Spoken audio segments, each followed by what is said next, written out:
Hello, everybody. Welcome to the Destroy Duchenne podcast. My name is Stacy. I'm the founder of the nonprofit organization Destroy Duchenne and the host of the Destroy Duchenne podcast.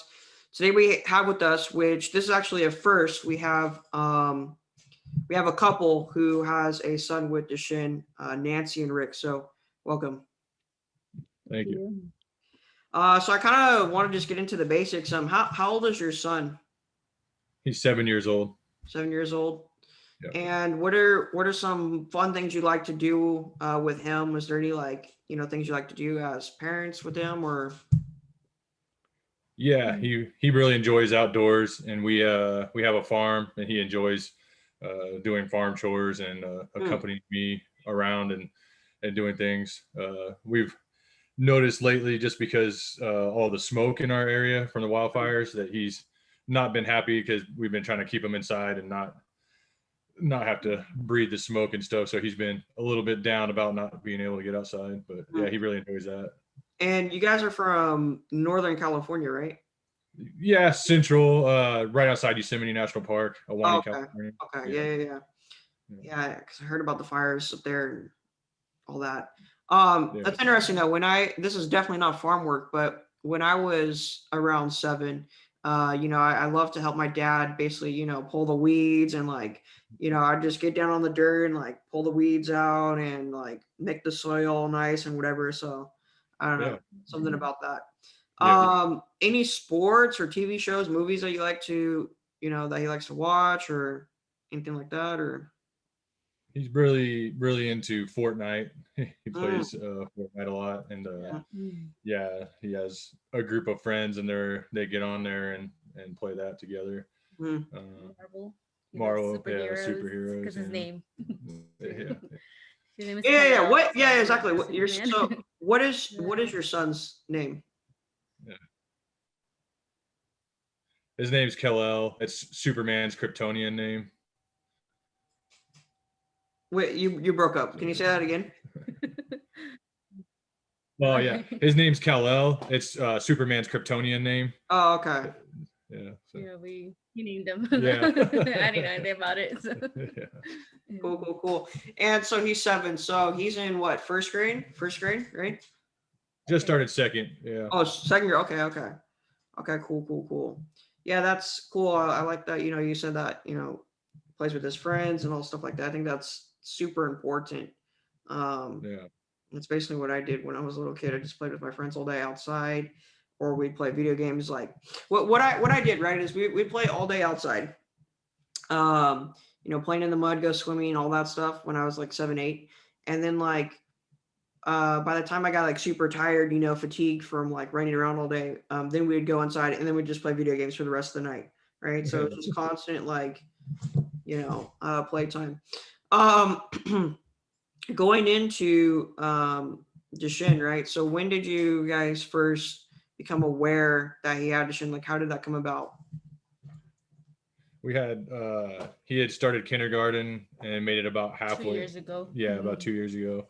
And made it about halfway through the school year, and the teachers had a meeting with us just saying, that he's a little bit slower than the other boys. And then, and so they recommended, maybe we go and speak with a doctor about it. So we took him to the doctor and kind of, described, Gower's, how he was getting up and that he was a little slower, and we kind of took it as clumsiness, at times. And then luckily enough, the doctor was aware of Duchenne, and you could tell she knew. Something in her mind went right off. She didn't, she didn't share it with us. She was like, oh, we need a blood test, but it was just to rule out the worst case scenario. And we're like, okay, we didn't know anything about Duchenne. So it was like, okay, the worst case scenario. So she went to take blood tests, and of course the CK levels were high. And then they schedule a follow-up with a neurologist, but it was a few weeks out. So we're like, okay, maybe it's not, nothing too serious, but they called us that same week and they were like, no, we need to see him this Thursday. They moved the appointment up. So then that was okay. That was kind of setting off alarms, Yeah. And then we found out November 15th of 2018. So I mean, someone with the disease, right? So how is it being parents, um, and how does that impact your guys' relationship? Like, what went through your guys' mind basically, like when you heard that? Like, how did you guys deal with it? You know what I mean? Yeah. Well, I think we were kind of prepared when they moved up the. I mean, like we kind of knew what was coming from the neurologist. Nancy had Googled some Of things, course, I which Googled everything, uh, and then it was like, oh no, I don't like. I was like, no, that's yeah. we shouldn't be doing that. But everything she told me, was lining up with Duchenne. So we had that in the back of our head, we went to see the neurologist. And as far as me, he started asking me all these questions like, do you have any brothers? And I'm like, my brothers are fine. One is a Marine, the other one, like he's worked all his life, he's way older than us, and we've been okay. And everything was like centered towards me. And then when he said Duchenne, I was pretty much in shock, like actually I didn't want to react because Cal was there too. So it was kind of like I was just taking it in, and um and I didn't speak. I think the whole time we were there, I didn't really talk. And then we were in the waiting room waiting for like the paperwork to bring to the school, the doctor, to somebody. We were bringing the paperwork, and then he mentioned something, and I just like broke into tears, and I had to go to the bathroom, and I couldn't let Cal see me. And and it was really hard for me. I know for you too, but for me, because then I felt guilty because everything, I gave this to him, after, yeah, of course. So I was guilty. I felt guilty. Took me like about 2 weeks to finally like, Yeah. realized what happened, and luckily we have such a great support system. My pastor, as soon as he found out, called us. My uncle, who's a pastor, I grew up in church, so he called me. We had like all our family and friends close that we told, because we didn't tell everybody.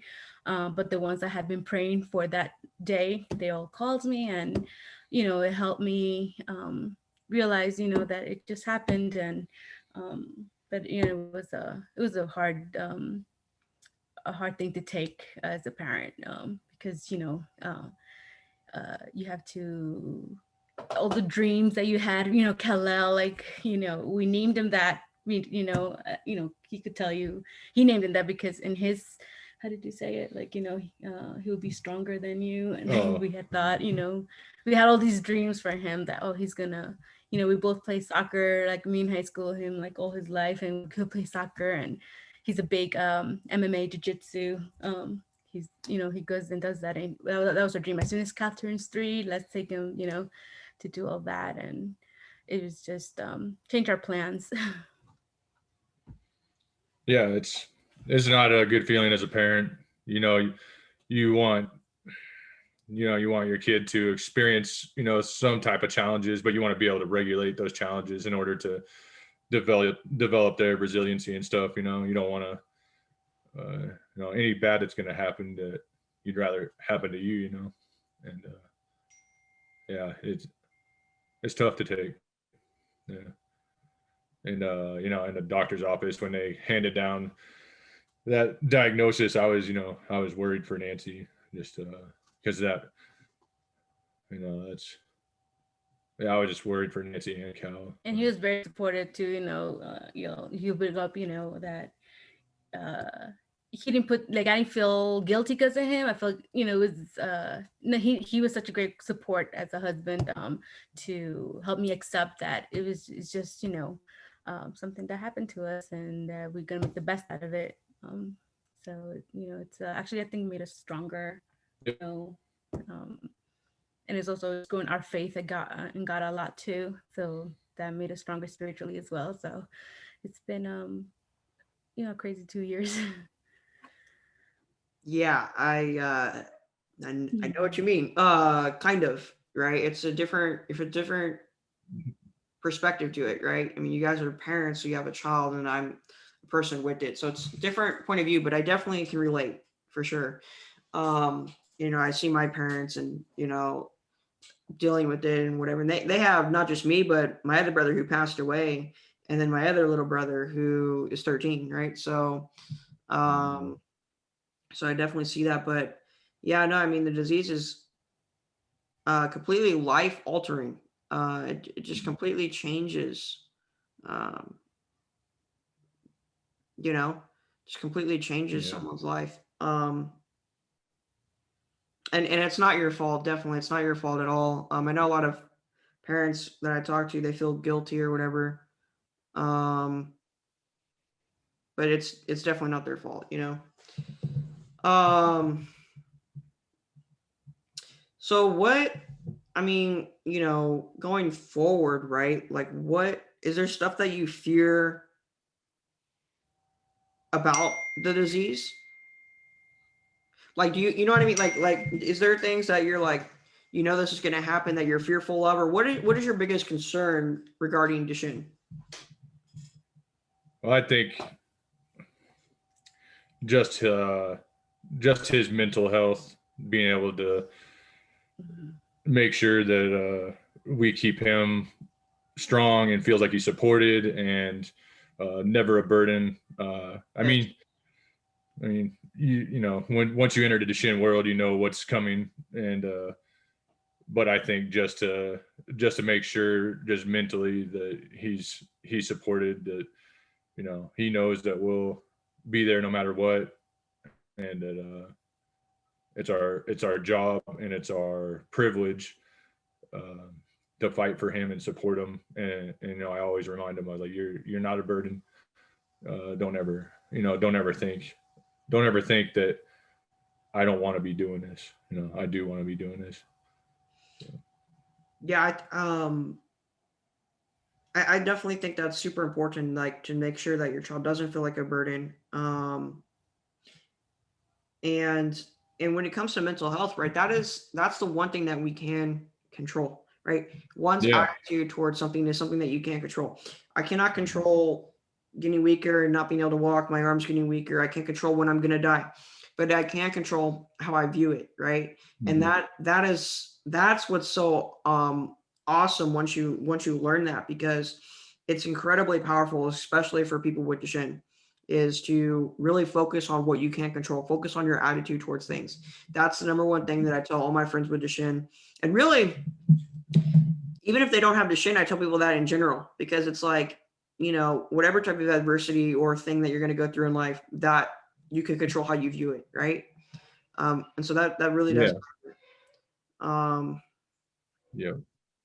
So like something that I also think is pretty interesting too is, you know, especially when they're around your child's age. Well, at least for me, when I was about 7, 8, you know, I fell on the floor frequently. What is it like, you know, from a parent's point of view, to see your child fall on the floor a lot? Seems like kind of a hit to your heart, you know, every time, because you can kind of see the frustration, like, you know, 1 second he's going along and then, you know, gets interrupted by a fall, and it's just, you know, just legs drop out from under you, and you just hate to see him taking that abuse. And yeah, it's just like a little chip at your heart whenever that happens. Yeah. You know, the thing about falling on the floor, though, I think it's kind of symbolic of how people with Duchenne kind of deal with the disease, because like they fall on the floor, but they get up, right? Constantly. So they're always on the floor. They get on the floor and then they get up. On the floor, they get up, right? It's constantly just keep going, right? It's like they don't stay on the floor, they keep going. So whatever type of challenge they get in life, they just keep going. And so that's kind of how I like to view it. And the other thing too that I think is pretty interesting is parents a lot of the times help their child up, right? And so I think that's pretty cool too. But no, I totally know what you mean. I remember actually, so my little brother, when I realized that he had the disease, him constantly falling on the floor and viewing it as an older brother, right? And so, yeah, it's tough. It's tough. And it's actually scary too, because you don't know, they're going to break a bone. Is it going to, you know, because this is not, these are not graceful falls. These are, you know, straight to the floor. Yeah. So, yeah, luckily we haven't had, I guess about 3 weeks ago he fell and kind of hit his head against the corner of the wall on the way down, and so that was kind of the first like dangerous fall. Usually he's pretty good about collapsing down on himself, but that was the first like forward dangerous fall. So yeah, that was a little scary. What do you hate most? Right, there's a lot to hate about the disease, but what if there was one single thing that you could isolate? What would that be? What do you hate most about Duchenne? I think how prolonged it is, the suffering involved. It's just a grind of knowing what's to come, and it's just constantly getting a little bit weaker. And yeah, so I think the suffering aspect of it is the worst. Yeah, I got goosebumps from that. That's true. Nancy, do you have anything to say on that? Not that it's like the worst thing, but as a mom, like, a couple of weeks ago, we went for a birthday at his cousin's, at your mom's. And so we have a almost 3-year-old and a 5-year-old niece. And we have my daughter, she's 3. And they're like running around, my daughter, she's never, we keep her to not run around Cal in case she drops him or pushes him. But she's like out there running, and then Cal's just staring, at both of them. And like, to me, it broke my heart looking at Cal staring at them. But he quickly was like, I'm gonna go make sure they're behaving, and he like, hey, get away from the stairs, yelling at both of them and watching over them. But it hurt me watching him, just looking at them playing. And to me, that that's very heartbreaking as a mom to watch that, that he can't do it. Yeah. There's so much I could say on that too. It's yeah, it's tough. But so you mentioned that he has siblings in. One little sister. So she was a year old when he was diagnosed, and so her name was Olivia, and we weren't planning on no more kids, but like as a mom, I'm like, oh, I would have liked another one, but now with that diagnosis and then I found out I was a carrier last year too. So knowing that, it kind of halted at least my plans of having another child, because with the risk of them having it as well. And but we're glad that we were able to have Olivia. I think if we would have known sooner before she was born, we probably wouldn't have even tried to give him a sister, that he wanted a sister so bad. Yeah, that's I want to, I definitely not right now because they're both very, very young, but I definitely want to talk to more people who have the disease, talk to their siblings about it and how they take it, what their perspective on it is. Right? I think that would be pretty interesting too.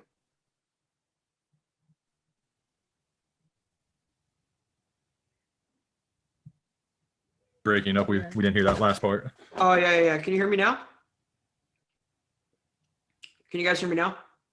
Yeah, I can hear you now. Okay, yeah. I was just saying, like, yes. I definitely want to start to talk to more people, siblings, and get their point of view on the disease. I think that'd be pretty interesting too, on how they take it.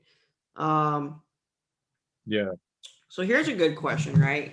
That I think is also very interesting. But do you think that being a parent of a child with Duchenne has made you guys better people, better character, better just overall?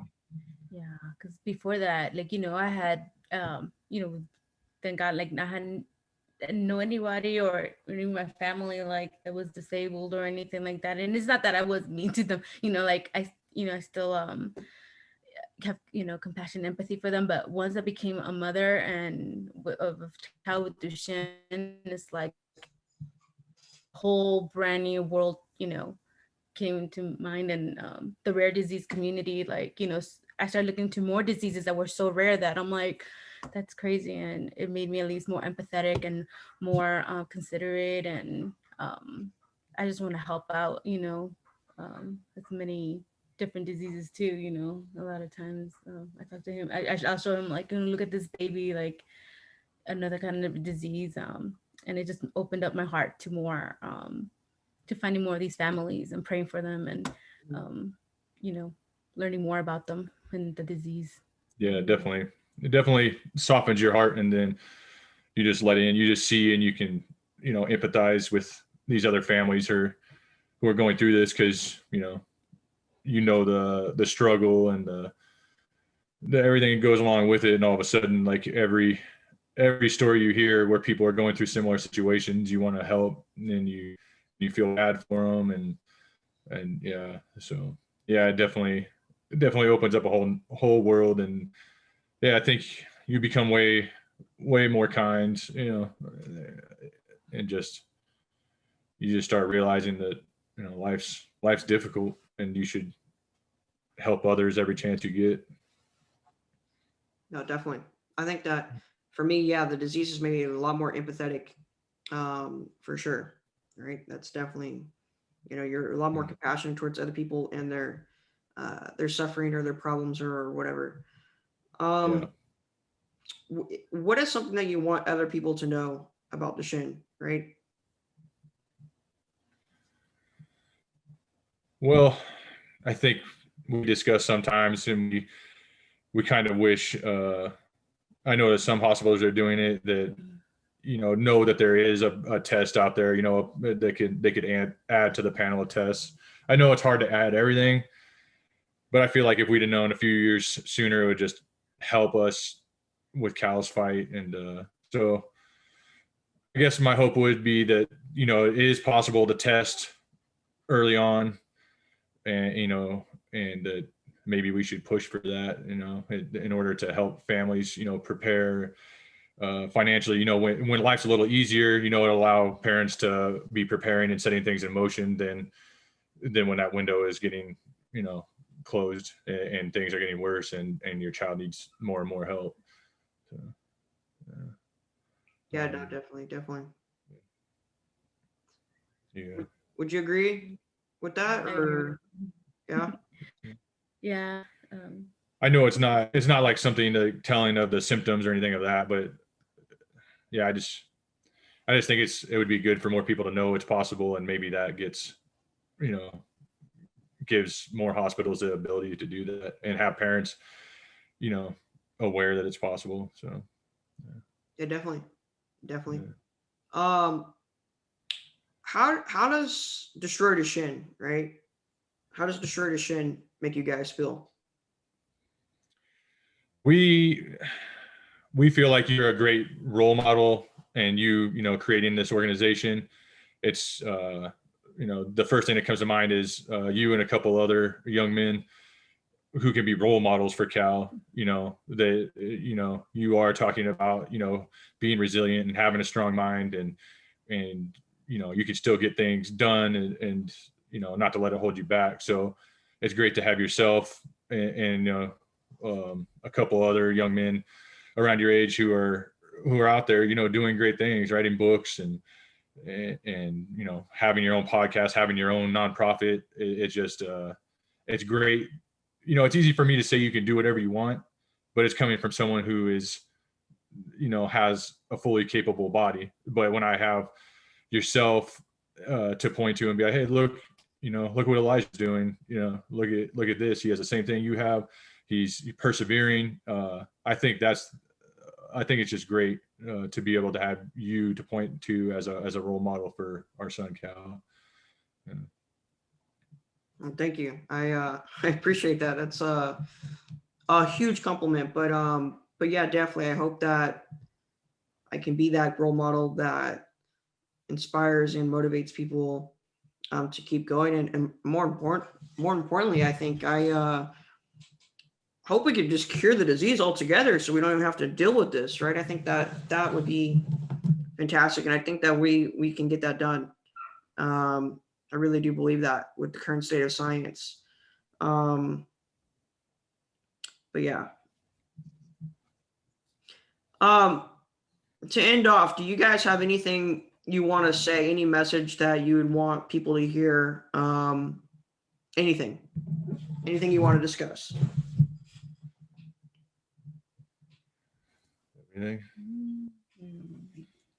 I think I think the options out there for treatments and therapies are getting more and more promising. And I would just ask that, people watching this, that they help support, the things that they see, the gene therapies and different organizations out there who are pushing to see that through. I think that holds a lot of promise. And I know that's, kind of the path we're headed towards.